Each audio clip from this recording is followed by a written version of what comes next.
పేదలు గుడిసెలు వేసుకుంటారు. ప్రభుత్వ జాగాలలో పాపం తెలిసి తెలియక కొన్ని వేసుకుంటారు. బీఆర్ఎస్ గవర్నమెంట్లో హైదరాబాద్తో సహా వరంగల్తో సహా అనేక పట్టణాలలో అనేక ప్రాంతాలలో రాష్ట్ర వ్యాప్తంగా లక్షలాది మందికి మేము పట్టాలు ఇచ్చినాం. బుల్డోజర్లు పెట్టి జేసీబీలు పెట్టి మేము చెరువులలో పూడికెళ్ళి తీస్తే వీళ్ళేమో హైడ్రా అని మన బొందా అని పెట్టి పేదల ఇండ్లు కూడా కొడతా ఉన్నారు.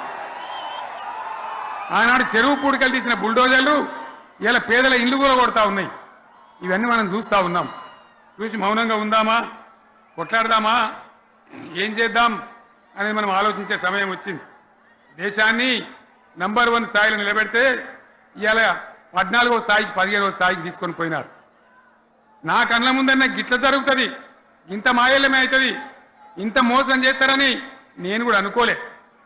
ఇలా చాలా బాధ కలుగుతూ ఉంది, చాలా దుఃఖం కలుగుతూ ఉంది.